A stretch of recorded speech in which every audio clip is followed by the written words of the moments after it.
తెలుగువారి #1 choice Telugu matrimony.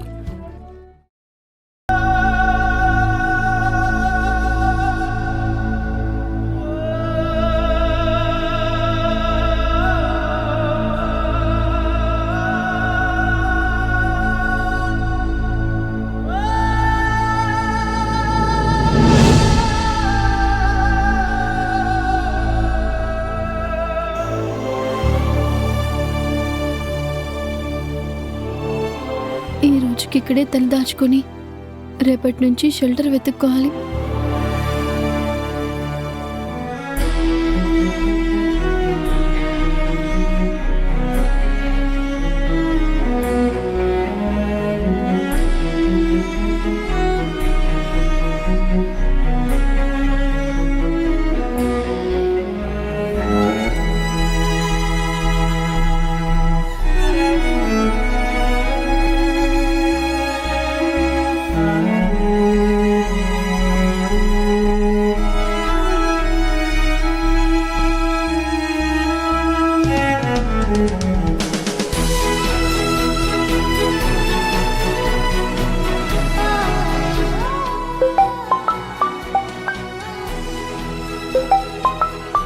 అమ్మ ఇప్పుడు ఫోన్ చేస్తుందేంటి?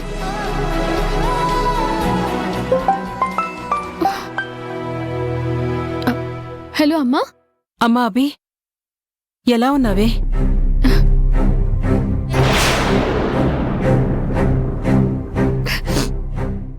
బాగానే ఉన్నానమ్మా, మీరెలా ఉన్నారు?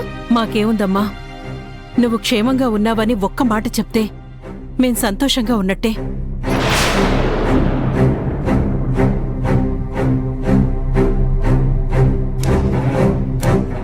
నేను క్షేమంగా ఉన్నానని చెప్పే పరిస్థితుల్లో లేనమ్మా, కానీ మీ సంతోషం కోసం నేను క్షేమంగానే ఉన్నాను అని చెప్పాల్సి వస్తోంది. ఇంతకీ ఎక్కడున్నావమ్మా? అడిగేది నిన్నేనే, ఎక్కడున్నావు? ఇంకెక్కడుంటానమ్మా, మా ఇంట్లోనే ఉన్నాను. అది సరే కాని రేపు నేను మీ నాన్న మీ ఇంటికొద్దామనుకుంటున్నామమ్మా.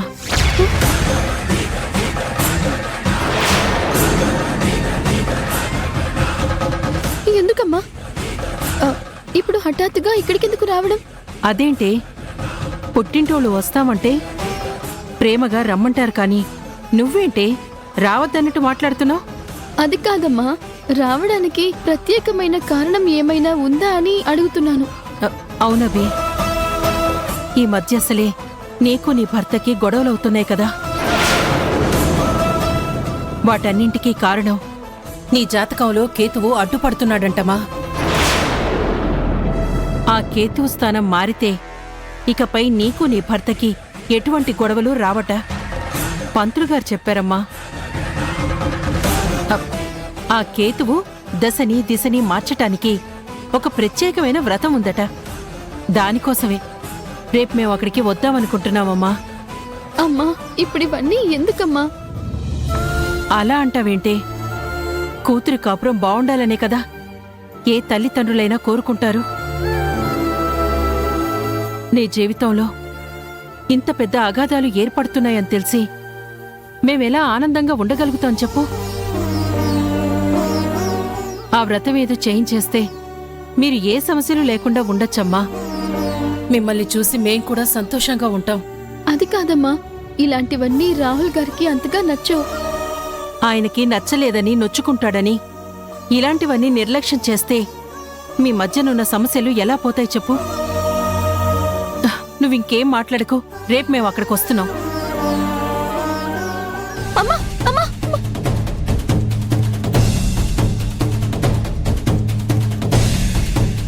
అమ్మా, వాళ్ళు అక్కడికి వెళ్తే ఇంకేమైనా ఉందా? జరిగింది మొత్తం తెలిసిపోతుంది. అసలే నాన్న హార్ట్ పేషెంట్. నా జీవితంలో ఇంత గందరగోళం జరుగుతుందని తెలిస్తే ఆయన గుండె అక్కడికక్కడే ఆగిపోతుంది.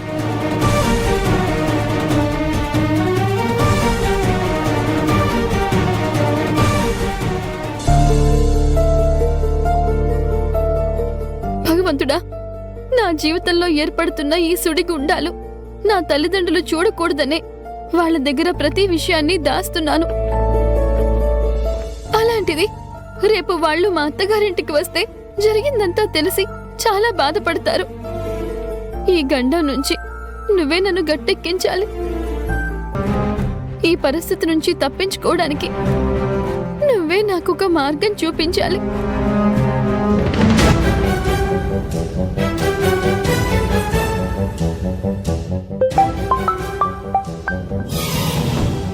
అదేంటి, అబీగా నేను వాడే నెంబర్కి వేదవతి అత్తయ్య ఫోన్ చేస్తున్నారు.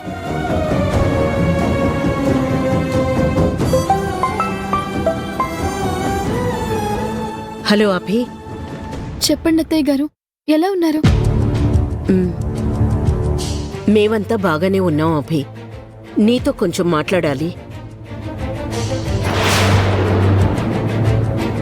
చెప్పండి అత్తయ్య గారు, ఏ విషయం గురించి? నువ్వు రాహుల్ సంతోషంగా బ్రతకడానికి నాకు ఒక మార్గం కనిపించిందమ్మా.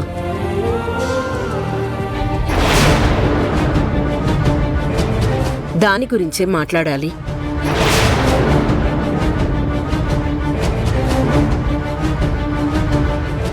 అత్తయ్య గారికి మైండ్లో చిప్ ఏమైనా మారిపోయిందా? అబీకి ఫోన్ చేసి రాహుల్తో సంతోషంగా బ్రతకడానికి చిట్కాలు చెప్తానంటుంది. అసలు ఇవిడికి ఏమైంది? రేపొకసారి ఇంటికొస్తావా అభి? తప్పకుండా అత్తయ్య గారు, తప్పకుండా వస్తాను. సరే అభి, ఉంటాను.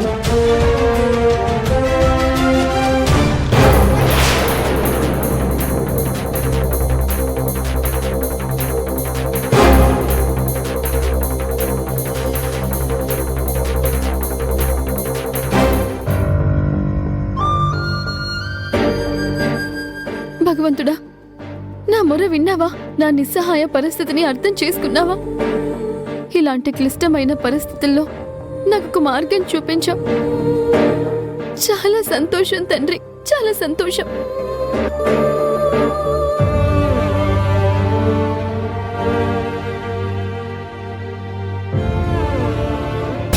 అత్తయ్య గారికి బుర్రలో నరాలు తెగిపోయినట్టున్నాయి.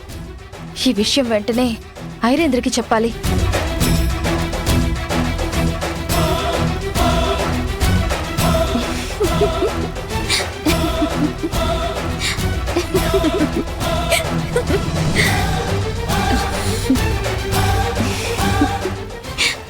బాగుంది, చాలా బాగుంది.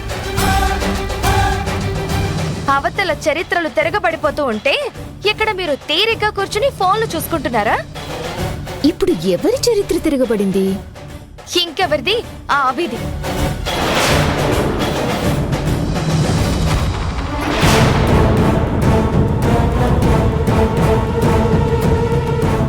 ఏం మాట్లాడుతున్నావు వదినా? అభి మళ్ళీ ఈ ఇంట్లోకి అడుగు పెట్టబోతుంది.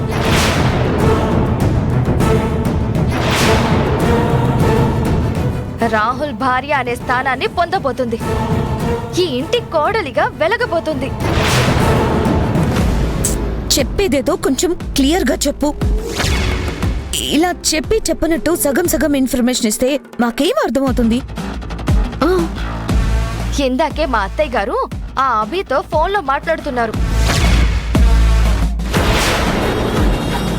ఏంటి, వేదవతి పెద్దమ్మ అభితో ఫోన్లో మాట్లాడిందా? అవును ఐరేంద్రి, నా కళ్ళతో నేను చూశాను, నా చెవులతో నేను విన్నాను. రాహుల్ అభి ఇకపై సంతోషంగా గడపడానికి ఏదో మార్గం దొరికిందంట.